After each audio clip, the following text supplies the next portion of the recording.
A new Hoyo game is coming out and you do not want to get left behind in progress or make some major mistakes that will set you back.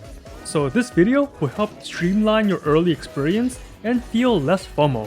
But first up, here's a redemption code for 300 polychromes. Polychromes are the Primogem or Stellar Jade equivalent in this game, and here are your other materials and items along with their Hoyoverse equivalent.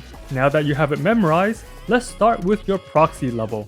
This is super important early on, and it is our main progression blocker. The best way to increase our level is to keep doing the main story missions until you cannot continue because your level is too low, then do the side, rally, combat, and explore commissions.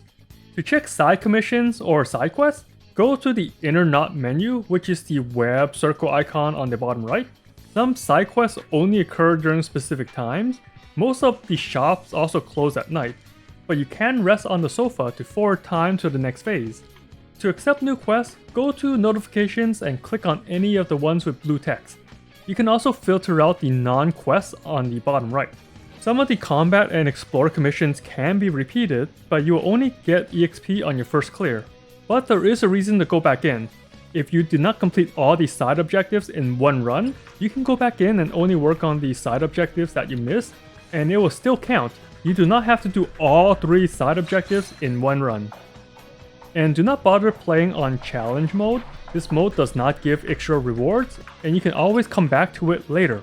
Another great way to get EXP are the VR missions, which is the only mode that uses your stamina. So this brings us to the next important thing, VR missions. You want to unlock this mode as soon as possible to start using your stamina. This unlocks in the middle of chapter 1, a little after Nekomata is introduced. And this is our one-stop shop to get all our upgrade materials. You get Agent EXP, Promotion or Ascension materials, Skill upgrade materials, and Weapon upgrade materials. This is also where you farm relics or artifacts, or in this game, drive disc, but that unlocks a little bit later. And make sure you do the weekly bosses here since they have limited reward claims, and you do not want to miss out on these rare upgrade materials early on. The best part about VR missions is how you can customize your rewards. Let's say we want to focus on buffing Grace. Her types are Electric and Anomaly. We can make a custom mission to give us upgrade materials for Anomaly, either for herself or her weapon, or both, as well as Electric for her skills. And to save time, we can stack up to 5 rewards in one run. As I mentioned, you will eventually be able to farm relics or drive disc, but save your stamina. Wait until reaching Proxy Level 45 to get increased drop rates on 5-star drive discs. Just use whatever temporary ones you find and do not invest too much on leveling them. That is because there are 2 methods to get drive discs. One is to use stamina in VR missions. The second is to use drive disc EXP material. Yes, the EXP material to level them up can be used to get more of them. This means if we spend early game maxing out 4-star drive discs, we will lose some of the currency to make more 5-star discs. And it's really hard to get drive discs with the correct main stat and set bonus, so do not go wasting your materials before Proxy Level 45. To help with the RNG, there are military plating that we can use to craft 5-star drive discs with the main stat of our choosing. And our stamina is not the only limited resource. This surprised me at first, but after reaching Proxy Level 40 and unlocking A rank materials, your money or Dailies will become really sparse.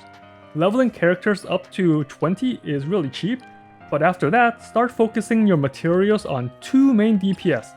The endgame will eventually need 2 teams, so you want to have 2 carries of different elements to cover your bases. That being said, feel free to buy out the weekly shop for at least the first week. This will help bring up your units to level 20 without wasting additional stamina, but later on, after unlocking A rank materials, only buy the materials that match your main DPS. And one way to get more Denny is by running the video store. All you need to do is to match the video genre with the 3 genres up top, and the higher the level, the more Denny's you get. Just make sure to grab your Denny before it caps each day, which leads to our final advice. Do your dailies every day. The dailies in ZZZ are super fast to do, about as quick as Honkai Star Rail, and on some days, you can customize your daily tasks to what you want. Easy tasks that you would naturally do each day is spending your stamina and eating food. So I always pick those two if it's available. Food is cheap and gives nice bonuses, but the better bonus is from coffee. Some coffee gives you extra stamina or increased drop rates in VR mission, so do not miss out on the free stuff. And the final daily is your scratch card. Most of the time you'll get common materials, but once in a while you'll get extra polychromes. So those are my main tips to get a head start in ZZZ, and what mistakes to avoid.